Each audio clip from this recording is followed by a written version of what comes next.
The rhythm of the swing never changes. Is it long enough? They're beginning to applaud, and quite rightly so. That is a simply magnificent shot from Colin Montgomery.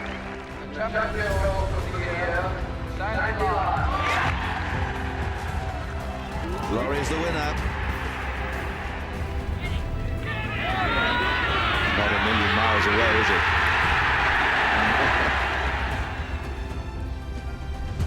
Hello and welcome to another episode of the Dog Golf Scotland podcast. With me, I went from American to Scottish.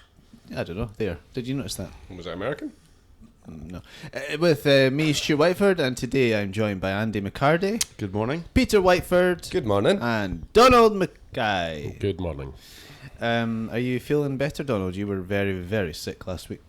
I was just full of the cold and the sniffles and that, and I've still got them, but it's not anywhere near as bad as it was. Okay. I didn't want to share my germs with you. So thoughtful. I'm fine with that.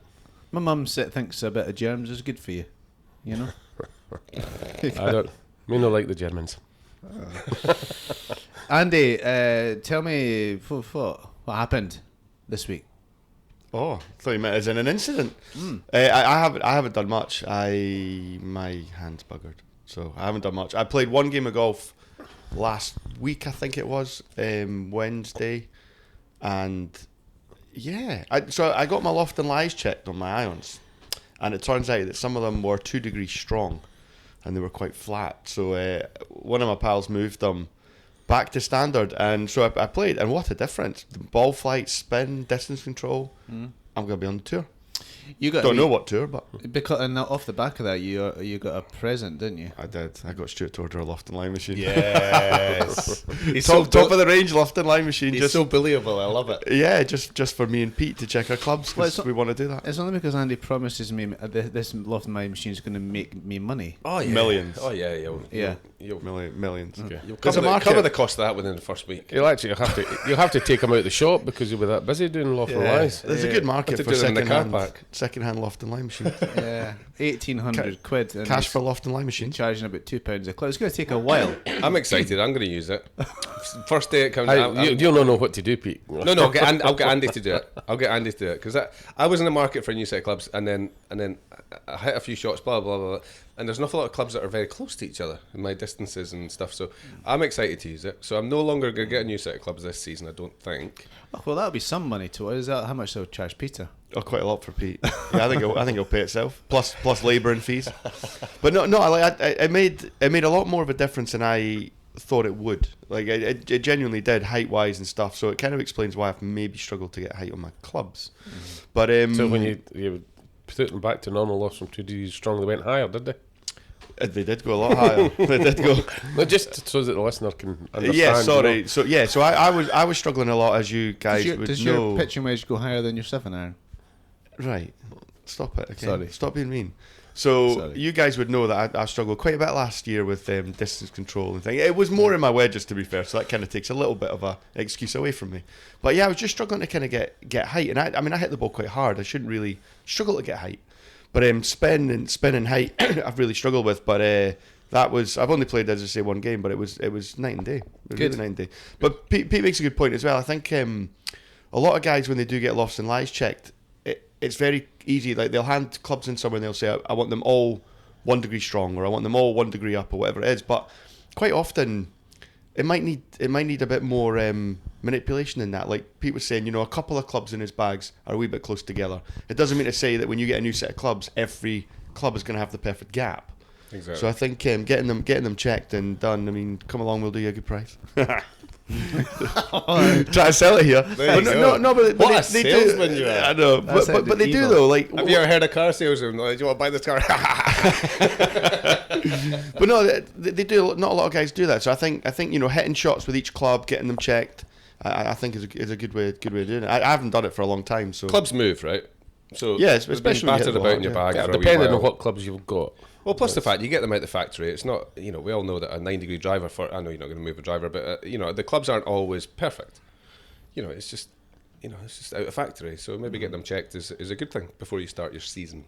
They never tell you that. They tell you they're No, they're- accurate within oh, the yeah. nearest 0.15 degrees. Yeah. But they can come out of the factory not quite right, I suppose. Yeah. But that's exciting. Anybody else played any golf or done? I've not played, but I am away to play this morning. Straight after the podcast, I'm away to play golf, and then on Thursday I'm going to play Kings Barnes. So I've got a couple of games of golf this week. How have you got a game at Kings Barnes? Because that sounds through the caddies. So a couple of mates work caddying there, and they get a certain amount of rounds, blah blah blah, and then they get free. So I've been invited along, so that's cool. So we'll get a wee game of golf there. It's always one of these courses that when I played in tournaments, I never managed to break 72, even though it's very easy. And then you play a bounce game and you tend to do all right. So it'll be one of those. Well, hopefully I'll do all right, but I don't really care. Just an enjoyable day. I was hearing. I shouldn't say this because it might not mean a lot to a lot of people. But Fraser, thingamajig. Robertson. Fraser Robertson, thingamajig. Got the job. Got the job at the new Fed Inch Club. Yep. Somebody told me yesterday, 150 grand to join. Is that right? That's what I got told yesterday. I think it was obviously from the same gentleman. 150 grand to join, and about 15, 20 grand a year or something. Yeah, I've heard these numbers as well. It's going to be a a rich man's playground. Yeah, you on the waiting list, Donald? I'm not even going to answer that. you spend far too much money, that kind of money on holidays. There's no chance you get any money left. Kings Barnes must just have opened again, has it? It can't be opened long. I think it's a soft opening for caddies first, and then they'll open it up to preferential the treatment. Soft opening. Is that not what they call it? I don't know. I thought it was just soft openings for new courses. All right. Well, Kings Barnes do close for 6 months or 4 or 5 months or something. So this is the sort of warm up, we'll call it, opening, and then they'll have their normal Americans and international. Are you going to cut the ribbon? Yeah. What a celebrity! That sounds good. I like Kings Barnes. I've only played there twice, but I'd imagine every time you play there, it's good fun. I've never enjoyed it. I really enjoy it. It's a beautiful place to be, and every hole has got its character as well. So look, I'm not saying it's a wonderful tournament course, but it is a phenomenal golf course to go and play. Yeah. Okay, Donald, I take it you've been very ill. Well, I played last week. Did you? I played my first game of golf with my new clubs. Oh yeah. Played my first game with my new clubs. Wait a minute. Old clubs 6 under. New clubs. There's a couple over. But it was a very, very windy day at Drummoig. But I started off driver, first shot of the driver, striped it down the middle. Yep. Wedge, 4 inches. Ooh. Thought these will do for me. And actually, for the first time, I hit them okay. I wasn't brilliant, but I hit them okay. I need to get used to my wedges. Yeah. The short ones, but I enjoyed the new clubs. They feel good. Mizunos feel great. They do, don't they? Must have been a really strong downwind at the first. It was a crosswind at the first, Andrew. But yeah, no. So I played golf, enjoyed it. But suddenly, my teaching diaries just suddenly become busy. Suddenly the clocks have changed, and the last 2 weeks, I know it was only this week it changed, but it's suddenly everybody suddenly started to appear out the woodwork again, and it's The Masters it's is almost coming up. like summer, yeah, aye. So You need to start telling them they need to start getting their lessons a little bit earlier in the year, so they're ready for the season starting. and get their loft and lies checked. it happens like this every year, every single year. Jink folk that I've got a bodybuilding championship coming up. They start working out like the day before, the week before, hoping to do well. That's not going to happen. But a lot of people just put their clubs away, and the weather's not been great, certainly since the turn of the year. So a lot of people haven't been playing, so they're all a wee bit rusty, and they're all starting to come out the woodwork. So it's a kind of busy time. So there'll be much golf in the near future. I was thinking though, because we were all getting excited about the courses are off mats now, or 99% of them are off mats, and then I got this email from the other place at Kingsfield, and they said and next week or something they're starting their maintenance week, and I forgot about that. So just when you get excited about getting back on off mats, and then the greenkeepers come in and just destroy everything again, don't they? I know they have to do it, and they get the holotines out, the big old bucket holes. Just like and then everything was going quite positive there until Pete Stanley started speaking again. And then Maintenance week is not the most annoying week. I think it is. Anyway, it's one of the most annoying weeks. The season hasn't even started yet, Peter. There's my negative spin on the start of the year. Well, I played in a Texas Scramble. Texas Scrambles are good fun things to play in. We all like a Texas Scramble. But you know what they've not got right yet? The handicaps. Oh my God, they got it. I don't know why it's so wrong, but like so it was myself and Polo, who's a good customer of Wells Green, and nice golfer, plays off about 5. Good laugh. That was good fun. And then there was the 2 girls, my daughter and another girl. They can both play. We got a couple of advantage holes. Like the first hole was straight into the Howling Gale. We were flicking a wedge in because the girls are quite far up and they can both hit it. Yeah. So we were like flicking a wedge in. Most people were like with 3 woods. A lot of groups couldn't reach the first. So we had anyway. What am I trying to say? I'm trying to say that we got to the 10th hole and we birdied to go 6 under, and we were thinking that's all right. 6 under after 10. The first and the fourth are definitely not birdie holes. Fourth, most groups can't reach the fourth and 2. A lot of groups can't reach the first and 2. So we're 6 under after 10, thinking, well, we've missed a couple of putts, but really that's pretty good. Yeah, got a wee chance. Well, we need to probably bird. Texas Scramble. We need Birdie to bird. him. Then radio, comes in from the clubhouse. Somebody finished at 40, 19 under. And I was like, what? Because it's still 14 holes. It's 15 holes at Lundy. They shot 19 under. 2 of the holes unreachable, especially if these guys are getting lots of strokes because they're high handicaps. You can't imagine they're reaching. And how is this? How is it possible? 19 under for 15 holes. What, in with their strokes off, so they probably shot about... With their strokes off, they've got 10 shots.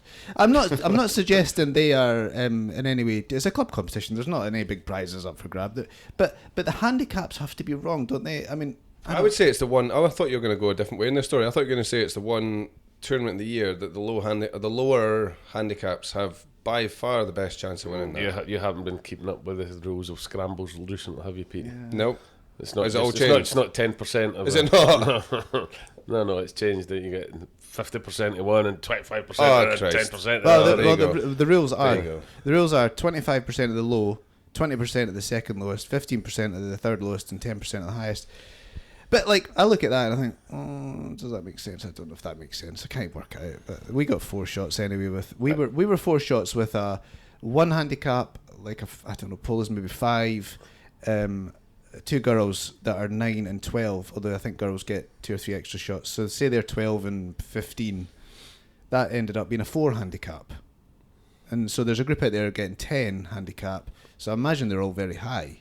But anyway, I don't understand. I can't. I mean, we couldn't have got to 40 if we had holed every putt on every green. It's not possible. Yeah, and this has been going on for a few years now, hasn't it?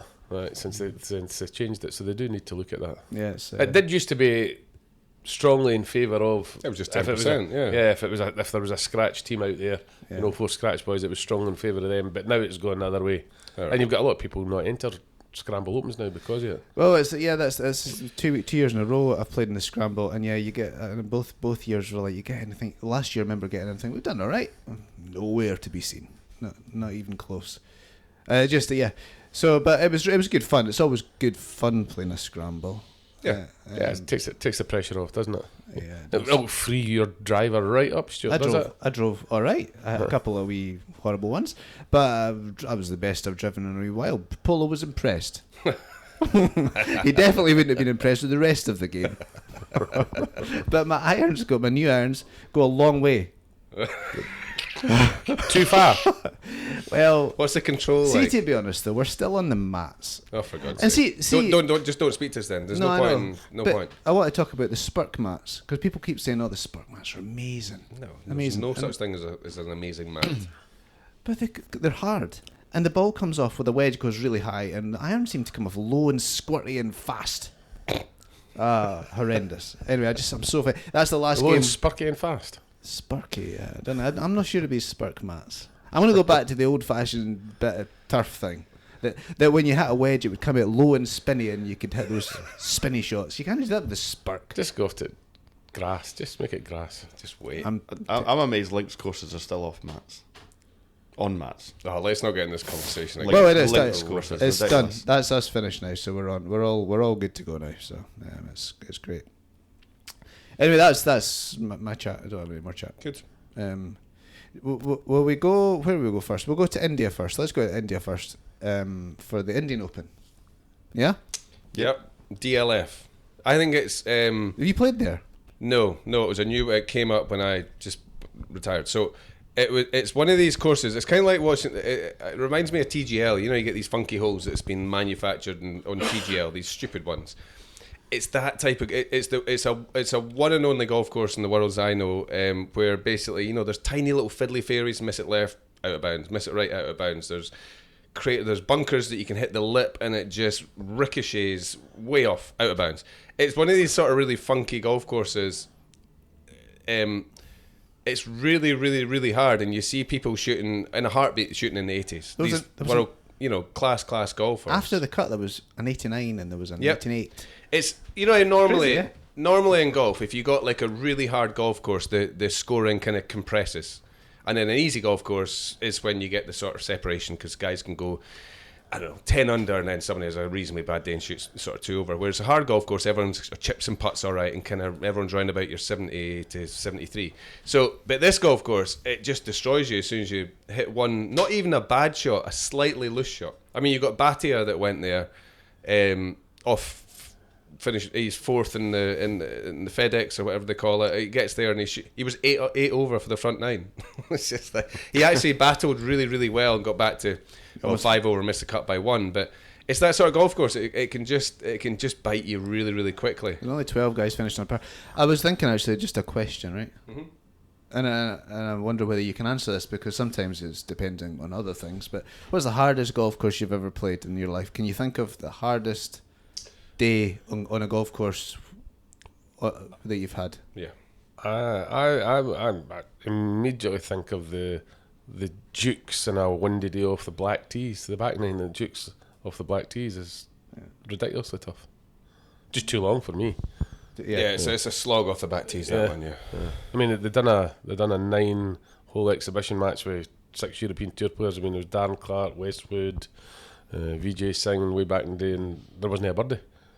Mm-hmm. So that's one of the ones that comes to mind for the local golf course. Yeah. Mine would be Paris National. We played it for a couple of years before the Ryder Cup actually set there, and the 2 years leading up to that, they don't do it anymore. The rough was ridiculously tough, and it was ridiculously tight, and it was so hard. It was so hard. You missed the fairway, you're just hacking, and that's why we won the Ryder Cup, obviously. But and then since then they've always cut the rough back, and now it's back for the members. But Paris National, when it's tough, was unbelievable. You saw double figures quite often in some holes, in that, especially in the last few holes, didn't you? Yeah. You got one, Andy? No. Craigie Hill. Craigie Hill's tough. No, I don't know. I mean, with the wind, I mean, Carnoustie would have to be up there with the toughest ones I've played. Having said that, I played it a couple of years later, and all the rough was cut down and no wind, and you think, what was the fuss about? Yeah, I've never played Carnoustie so I've never found it that difficult. It's just like totally. I think when I played it, it would have to be 2 different, 2 completely different days, which. You hear people kind of say, that's probably the prime example of what difference you can get on a links course. It's so dependent. I was thinking it's so dependent on how you're playing at the time though. I remember one year just didn't have a golf game. I played at Gleneagles.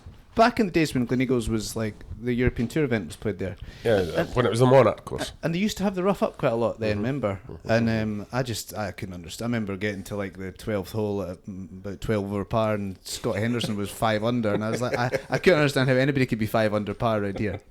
And then I asked was that in the Scottish PGA? The Scottish PGA. I can't remember what I shot. I did break 90. Well done. But I don't know. I remember playing with Stephen O'Hara in there, who at the time was in the European Tour, and I said, "Is this the toughest course?" Because I just thought this was impossible. Is this the toughest course you play in Tour? And he just took about 3 holes, stopped laughing at me. One of the easiest. He's like, no. It's like 80 yards wide in every fairway before you reach the heavy but my stuff. problem was it was 80 yards wide, but then you lose your ball, and I was kind of at the 90, so that's 100 like yards. DLF, but half that fairway, and then that's what you... But it is dependent on how you're playing. You'll leave a golf course and you've played crap, and you just think, God, that's so difficult. Yeah. In Scotland, the wind conditions is a huge part of it as well, isn't it? Especially in the links. Do you know what I do find hard, even on a calm day? And you'll laugh at this, Pete, because when I played with you find it quite easy. The Monty off the back tees at Kinross, I find really hard. Like, I never break 80 there. No, Like, you've got to hit a lot of drivers, and the trees there are proper trees. Like, you go in the trees and it's like, I'm not even looking for that ball. Yeah, but it's still wide enough, isn't it? No, for That's me, tight- I find tight in it a few tough. places. Like, I hate it. Like, I find it, I don't hate it, but I find it so difficult. Like, I never score well. Everyone's got their nemesis in golf courses and all the rest, haven't they? I've got a few. It comes down to as well what you're good at. Like if you hit the ball, or if you're really bad at chipping and putting, I would imagine there's some difficult little upturned saucer, Craigie Law or something that people hate because it's just tough. It's what you're good at, right? I mean, I used to always like Nicholas designed golf course because he was always reasonably, or the ones I've played certainly, it's quite generous off a tee, and then it's the greens within greens, so it's just about hitting a bowl area and it runs down to the flag. And I was like, distance control was okay with me, so I felt like, this is easy. And everyone's going, you can leave yourself some putts out here. It's like, just hit it in the bowl. So you'll be looking forward to King's Barnes on Thursday. It's bowly, isn't it? Exactly. And it's wide off the tee, so it's the sort of course I find not too bad. I'll probably shoot 95 now, I've said that. But yeah, but going back to the DLF and that European Tour event, we had, like the Scottish guys, we had, what was it, 4 or 5 of them in the top 10 leading into the last round. 4 of them finished top 12, huh? Yeah, exactly. And nobody went away. Nobody had a disaster because it's that sort of course. Like, I just don't have a disaster. Just stay in the hunt. And they all did pretty well. But Fitzpatrick won, as in Alex. Huh? Yeah, the younger brother, which... I always wonder what it Brilliant. must feel like to be like being a good golfer but not being the best golfer in your family. You've just described you and your brother. Look, you got to give Alex a lot of credit, right? He's obviously living in a huge shadow, not just a little shadow, a huge shadow. His brother's, 6th in the world. He'll have been given all the chat. He's getting legs up, feet up, like up the ladder. You got out to America to play that doubles tournament with him, didn't he? And he didn't really deserve it, but you're allowed to pick whoever you want. So you can't get feet up the ladder, though, can you? I mean, what I mean by feet up the ladder, I mean as in he's a good experience to go out and play in front of crowds in America and do all these things.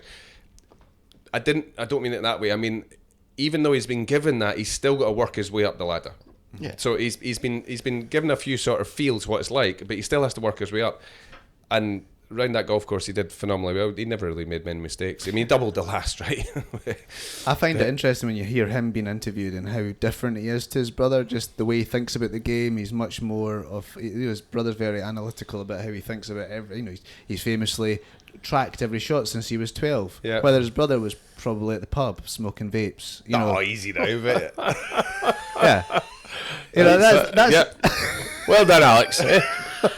But he didn't. He just. I'm not saying he did that, but he was very much. He just thinks about the game differently, doesn't he? He's more of a natural kind of. He seems a bit simple. Doesn't. Yeah. Well, they've got. that's He worse. He seems a bit simple. Oh, for goodness sake, poor lad. They've got actually similar little quirks in their swing, haven't they? Fitzpatrick's way inside and then over the top, or back on plane, whatever you want to call it. And Alex has got a little bit of that in his swing as well. He's a bit more of a kind of looks like he'd been grown up trying to hit it far rather than. But yeah, he's very good. Impressed with him that week. Very good. Who do you think's the favourite son? The favourites? Oh, Gotta be Matty. Look, it's always the better players. it's always the elder. Nobody likes the wee think so. duffer that just. It's always the elder. The oldest son's the favourite one in our family as well. Tiger. Oh, Tiger. He's not so good at the driving. No, he's not good at the driving. I was looking back at his driving history, right, and it's not been good. So the first one, I feel like maybe wasn't his fault as much. He was driving his car, and a golf club came through the window. But that was for different reasons. That wasn't because he was under the influence of alcohol or drugs. That was he was under the influence of someone else. Under influence of his booby. Influence was someone, and his wife didn't like that.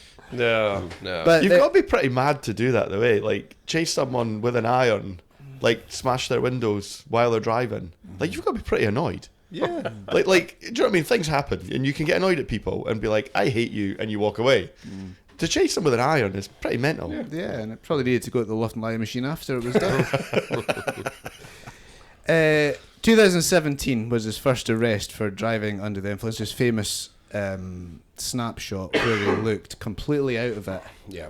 And he was arrested. He was asleep at the wheel, incoherent, arrested, done for having 5 prescription drugs in his system.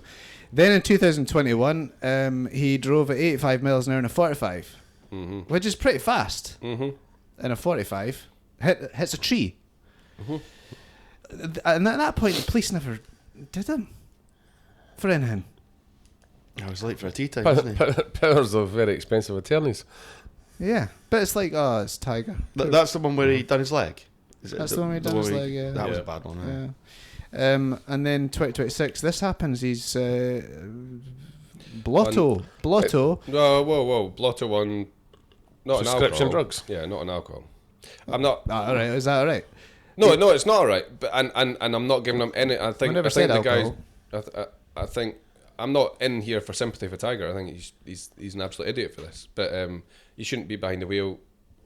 No, it should be banned for Yeah. a very, very long time, if not jailed. He It's doesn't not like really- you can't. It's not like you can't afford a driver. Just get a driver. Just And yeah. it's not just to protect him; it's to Exactly. protect everybody else on the road. Exactly. I If have he suddenly- no sympathy for him. I mean, he could have killed somebody. Correct. What annoys me is he's clearly shit faced all the time. I mean, he is. Yeah. You can see him in his interviews. Sweating away and Sweating away. He almost fell asleep one year at the Ryder Cup conference, and he's on stuff. But so he's been caught 3 times. Twice he's had actual accidents. But how many other times is he just driving like this all the time? I mean, he's putting people out of danger all the time. I'm so fed up with Tiger.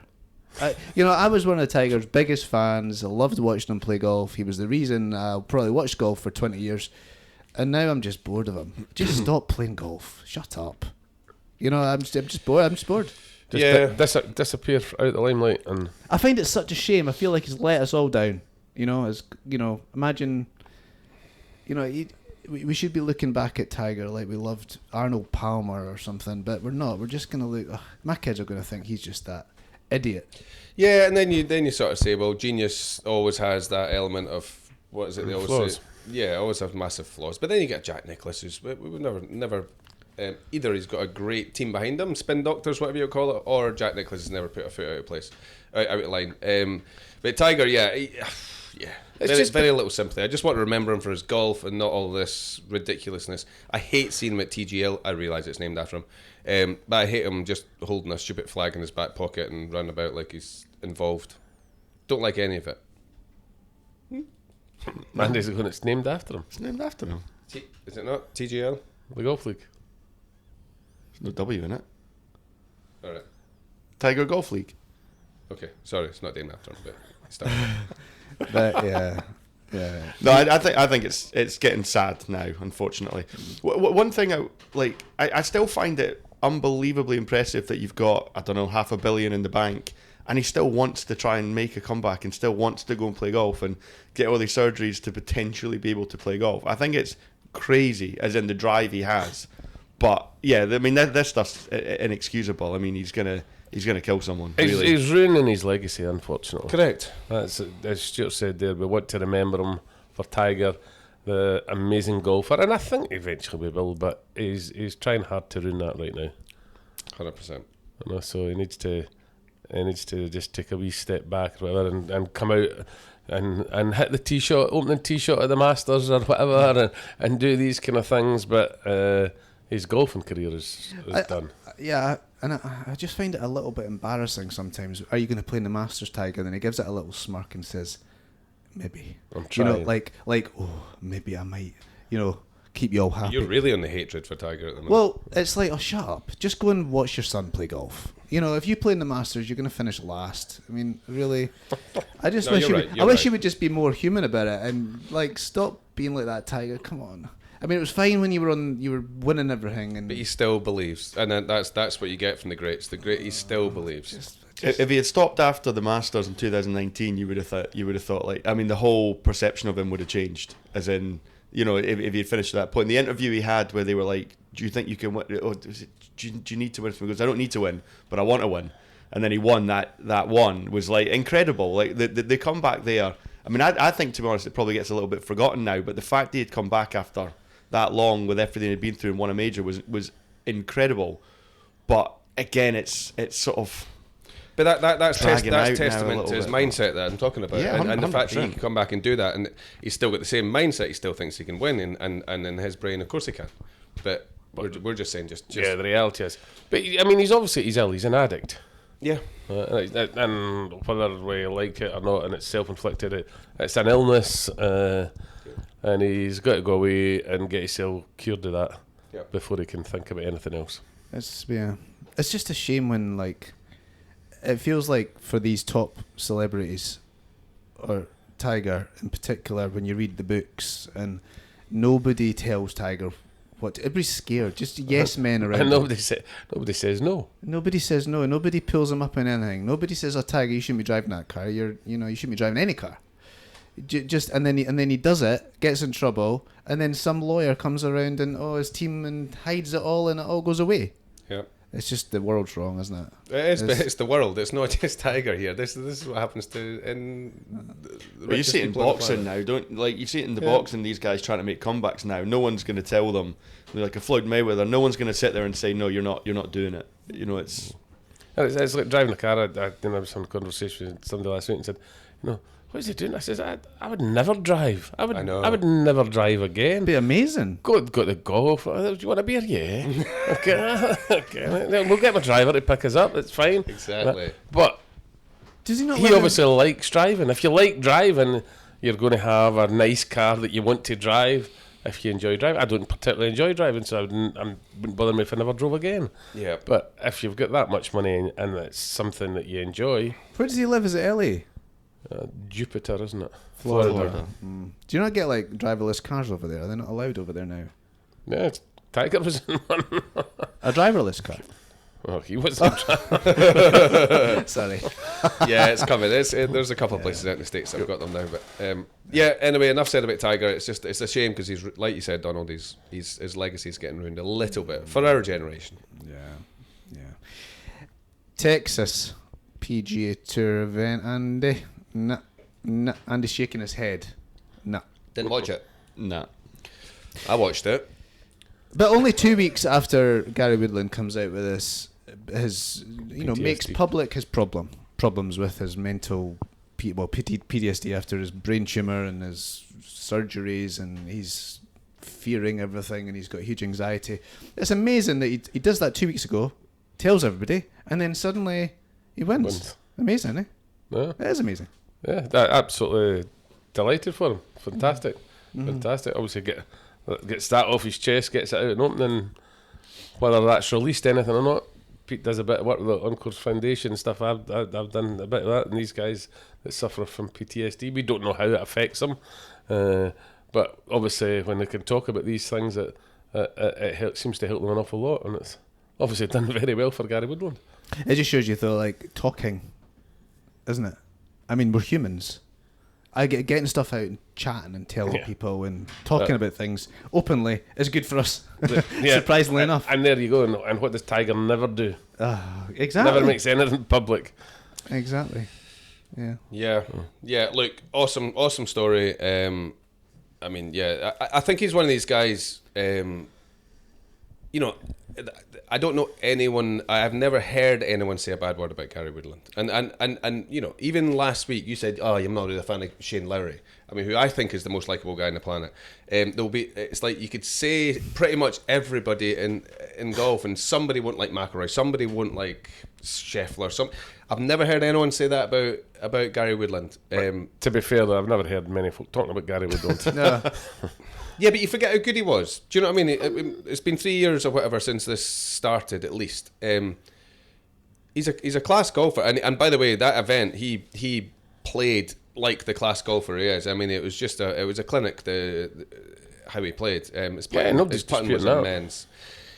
I think when he first came out in tour, he hit the ball a long way, didn't he? Yeah, With miles. He was one of the longest. And I think a lot of people thought that he was going to be the next superstar. He did win a major. He's had a pretty good career. I think it was 6 times. Although this is his first win in 6 years? first win since 11. Yeah, So he probably would have won 10 Possibly, events. yeah. But he was tipped to be the very top. Yep. Never quite.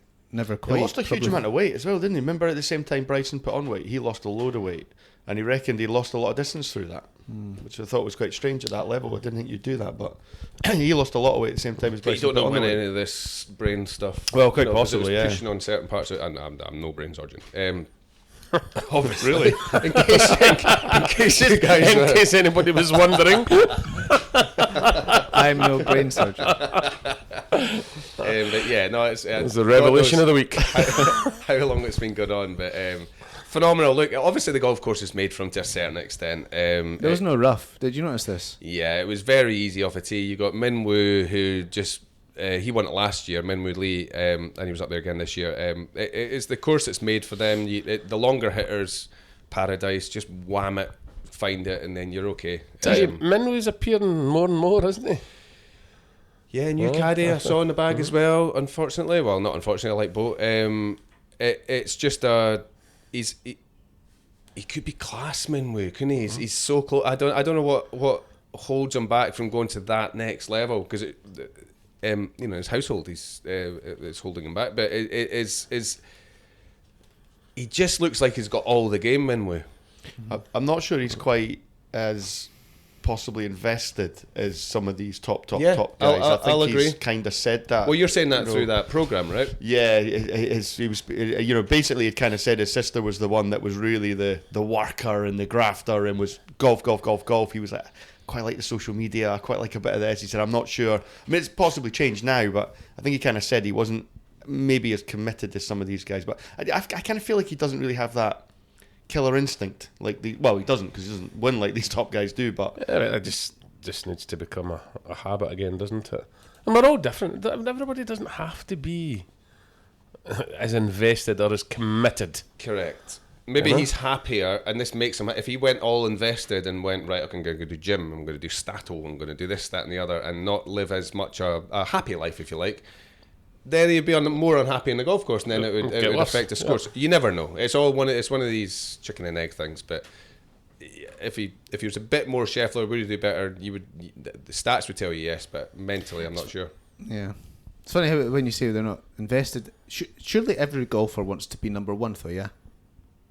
Nobody's out there and playing on tour going, I'm happy with what I've got. Brooks Koepka's. I don't know. Brooks Koepka's. I don't know. He's out there to win majors. He's not necessarily out there to try to be number one. Okay, well, winning majors is world number one. It's still being the best. To win the best tournaments in the world, that's what he wants to do. It's easy to say you should all be doing this, you should all be doing that. It's just, I've always said it's the formula that works for you, That's stick fine, to that. but, yeah. His formula might not be this regimented life of... I'm just saying that he's not aiming to not be the best that he can be, is he? Is he? Well, I think... I hear what you're saying. No, Stuart. of course he's not. Everybody's aiming to be the best they can be, but it can happen in different ways. Yes. Yeah, I agree with that. It's also how much they want it. I mean, some people just want it more than others. I'm not saying he wouldn't want to be world number one or whatever, but some guys don't even enjoy golf. They just play it because they're good at it. They don't enjoy it. Do you remember the guy, was it Boo Weekly, used to say that? He just want to earn money to go fishing. Just to go hunting and fishing and all that stuff. But again, you can't imagine someone like that again have the same drive or the want to be world number one or multiple major. Yeah, I'm not saying they don't have the. I know. I think you know what I mean. Yeah. No. He wanted to make enough money to do what he's away doing now. Yeah. What is he doing? Hunting, Fishing and I saw him on a fishing program the other day. It popped up on my screen. I was like, oh, it's Weekly. I think Brian Harman was a he's bit just like living off of his money. Brian Harman was a bit like, I just want to go and buy tractors. Yeah. Look, Fair enough. we can't all be built the same. And I used to like tractors, but I'm an ex-tractors fan now. Why did you come out with that? Took me a while to get it. I was like, what? Good one, Donald. Goodness me. Right. That finishes that then. This week, I don't have it. Have you got anything else from what happened in the last week? Well, this week is the PGA Tour Valero Texas Open. They're still in Texas. Tommy, Bob, Morikawa, Henley, and Aberg are there. But I was just thinking, Rory and Scotty, and it's written down Ram and Bryson, but they actually played the week after. But Rory and Scotty won't have played from the from the 15th of March, which was the last round of the players, to the night, almost a month, to the 9th of April, the Masters. Rusty. Well, Pete would be rusty. They will be rusty. We gave, but they're not trying to be rusty, are they? They're trying to peak for the Masters. Yeah. But we gave the US Ryder Cup team a hugely hard time. The whole world did, because they hadn't played for like a month before the A Ryder wee bit Cup. longer than that, was it not? Was it 6 weeks or something? Yeah, wasn't no, it? I see where you're going though. Yeah, but these guys wanting the biggest tournament of the year, what the first major of the year, huge event, and they're taking a month off almost. It's interesting. Well, I think it's really interesting. I mean, with Rory, I suppose you don't know if it's his back or not. But he did say that there's a good chance he'll enter one between the last time he played and the Masters, which he obviously has decided not to do. I think Scotty's wife's due a baby or something. Yeah, I think that's why I said he was playing last week and then he Well, disappeared. he pulled out. He was I due. didn't see that. He was. Well, he clearly didn't pull out because she's pregnant. But she. Sorry. He was, but he. It's good, Andy. he pulled out. So but no, I kind of feel that I feel it would hinder McIlroy more for not playing than Scotty. I could still see Scotty pitch up. I could see Rory pitch up and be rusty. Listen, they're not going to be rusty. I mean, Rory's given his back a rest. He's going Why to have not? tested it and tried it. Scotty's the one that actually surprised me because, well, obviously, you've just said the reason, but he's been in a poor run of form. You know, he could have done with getting a decent weekend before it. For him, it's been a poor run for him. Yeah, I totally agree. Yeah. I think they will be rusty. I don't. When I say rusty, just so we're getting the same. I don't mean like they can hit balls all they want, but it's the mental side. The picking the right shot. In the moment, you get rusty. Rory's been doing it for how many years? It's still the brain's still a muscle. You got to keep going. That's Pish, the bit. Peter. Upper Well, pish. look. Well, I can stand on a range for the next year and a half and hit 1,000 balls, hit it great, go to golf tournament, and you're going to be tournament rusty because you just make It's 3 weeks mental- Rory's not played for. right. So how long till you get rusty? Longer than that for somebody like him. well, I'm just. we've been I know talking about 3 weeks isn't a lot. Tiger right? Woods famously didn't play in very many events, and he didn't. And you're going to say, "Oh, but he's different because he's Tiger Woods." But like, everybody's surely different. I mean, Everyone's got a different time frame. if to you rust. didn't hit a ball between 9:30 and 11:30, you were like, "Oh, I'm rusty." All right, I realise I was a wee bit But extreme. that's the way you were. Whereas other people probably don't feel quite as bad. And it's not like they're just hitting balls like you're saying. They're living in Florida. They're playing with Justin Thompson. What's his name? Justin Thompson. Thomas, Justin Thomas. They're all playing all these groups, and you know. Yeah, Jupiter. but they're not going through their processes and all the rest. I know Donald's already screwing up his face, so I'm not even looking at him because I know his face is screwing up. But they're not going through all these processes of what you do in tournament golf and picking all your scenarios and this and that. So 3 weeks off and he's going to No, I'm not saying he will be rusty. I'm saying there's a possibility of rusty. He said it the last time he played and he took a few weeks off. He was really rusty at it. I think I'm it's just also, telling you what the I think players it's also say. different teeing up after 3 weeks at the Travellers or teeing up at the Masters. I think that's a different. I think he'll be prepared. It's funny because when I used to play golf, I would be like Peter. If I hadn't played for a day, had a day off, I'd feel like I was rusty. Now, if I've played twice in a week, I feel like I'm over golfed. Do you know what I mean? Do you not feel like that? Yes. I just think 2 days in a row. everybody's Jesus. got, you're sitting there slagging 2 minutes ago, you're slagging America not for playing up to the Ryder Cup, and now you're saying, well, he's only 3 weeks off, he just played 3 weeks ago. There becomes a line in the sand where you beget a little, you lose something out And of I'm your... telling you, it's not happening for him in that 3 weeks. Okay, that's your opinion.